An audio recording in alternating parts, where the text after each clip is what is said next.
Bonsoir Fleur Pellerin. Bonsoir. Merci beaucoup d'être l'invité de BFM TV. Vous êtes ministre délégué chargé des petites et moyennes entreprises, de l'innovation et de l'économie numérique. On va évidemment parler de votre secteur et aussi du climat politique, mais bien sûr ce qui émeut tout le monde, tous les Français ce soir, c'est cette vidéo de la famille des otages détenus avec des demandes de rançon et des enfants sur les images que nous avons évidemment floutées.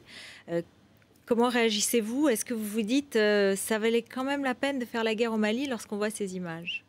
Je crois que vous avez entendu le Premier ministre tout à l'heure qui s'est exprimé sur le fond.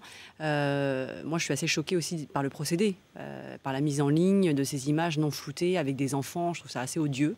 Et donc, voilà, il y a un conseil qui se tient en ce moment à l'Élysée sur ce sujet-là. Je pense qu'on va trouver une solution, je l'espère, rapidement. Je pense surtout aux familles, aux proches de cette famille. C'est extrêmement grave et désolant de voir ces images circuler sur Internet. C'est une guerre psychologique qui est menée. Et alors vous qui vous occupez évidemment du numérique, Internet joue aussi un rôle très important. Ce sont aussi des moyens dont ils disposent. Et il faut qu'on résiste.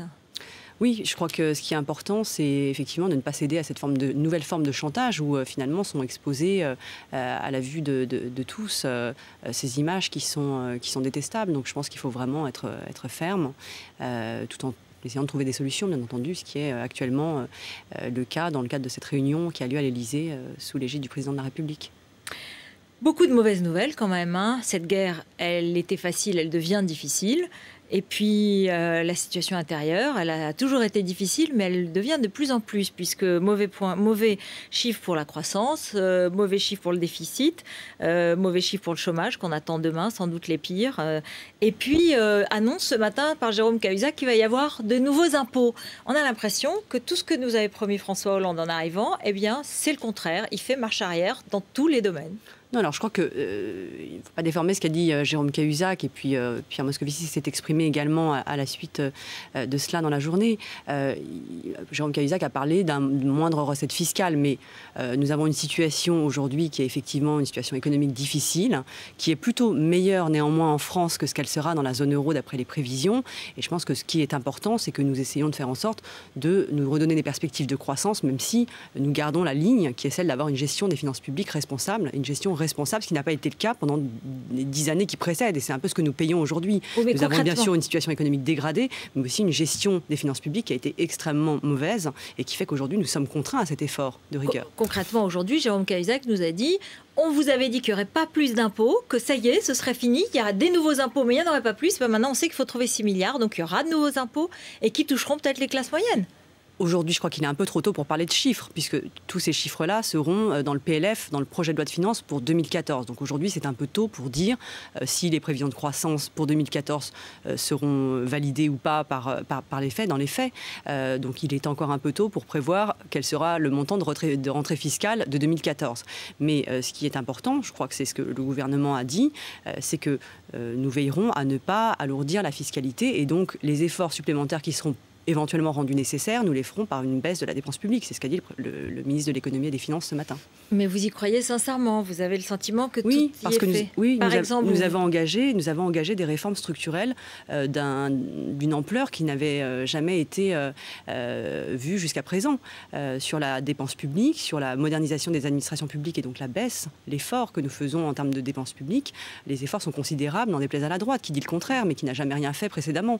Donc aujourd'hui, nous faisons 10 milliards d'économies sur les dépenses publiques, et nous avons prévu sur la mandature de faire 50% de recettes fiscales supplémentaires et 50% de baisse des dépenses. Donc c'est un effort qui est considérable, qui est demandé certes à nos concitoyens, mais avec un effort de justice pour préserver les moins favorisés d'entre eux et faire peser la charge sur ceux qui ont le plus de moyens. De même pour les entreprises, nous avons veillé à faire en sorte de protéger les petites et moyennes entreprises de l'effort et de demander l'effort fiscal principal aux grandes entreprises, en rétablissant d'ailleurs une égalité fiscale qui existait entre les grandes et les petites entreprises.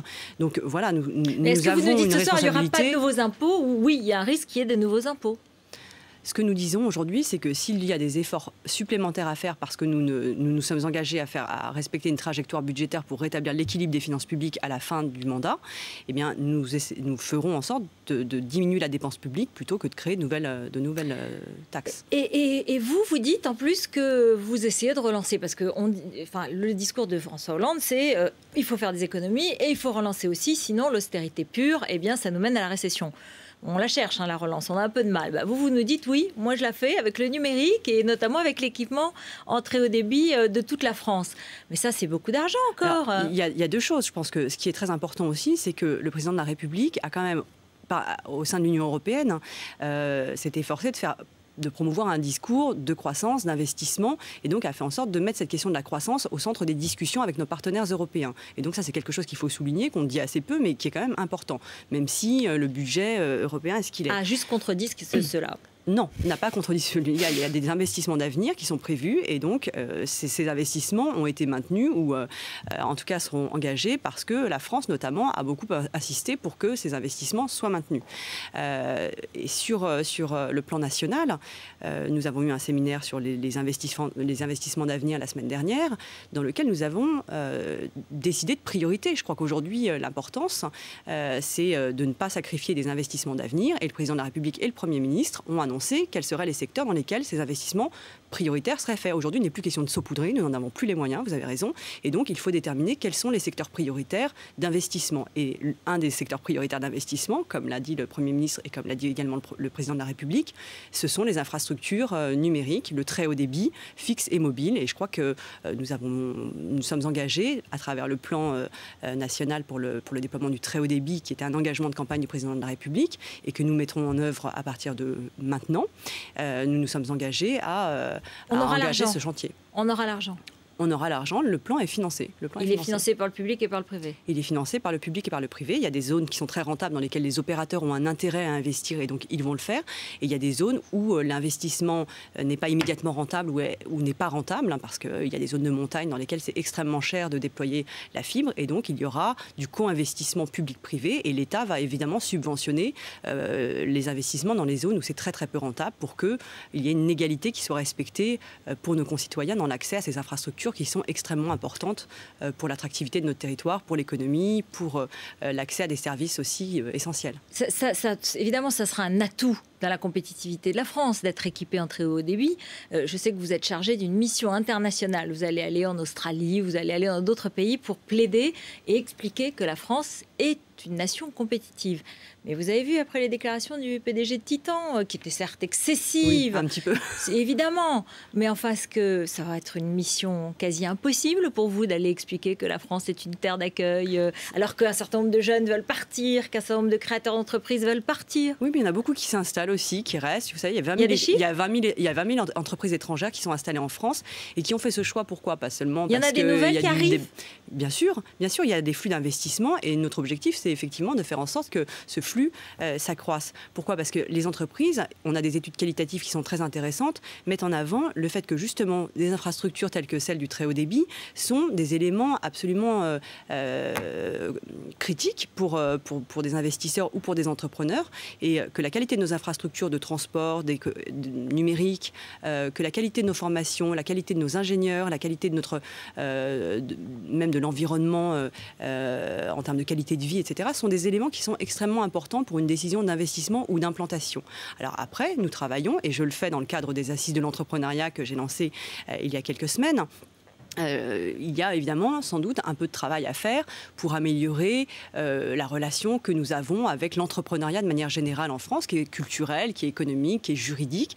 Et nous avons lancé beaucoup de chantiers pour justement améliorer l'attractivité de la France et faire en sorte que la France soit un pays favorable à l'entrepreneuriat. Juste un tout petit mot avant de parler politique. Adopi, un rapport aujourd'hui estime qu'il n'y a pas de solution unique pour lutter contre le streaming et le téléchargement direct illégaux et qu'il vaut mieux de l'autorégulation. Il faut arrêter Adopi alors. On verra ce que dira Pierre Lescure Votre sentiment, moi, c'est plutôt oui. Je ne veux pas me substituer à Pierre Lescure, à qui on a posé directement la question et qui doit y répondre fin mars. Donc c'est bientôt. Moi, je pense qu'effectivement, ce rapport pointe un certain nombre de questions qui sont tout à fait légitimes.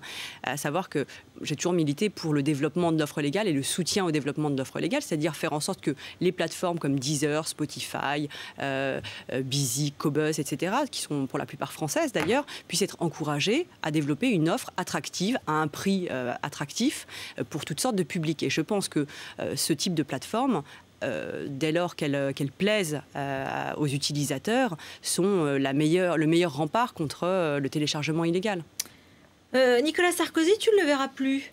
Ça vous a fait rire ? Écoutez, je pense que ce sont des phrases qui ont été prononcées par le président de la République au Salon de l'Agriculture.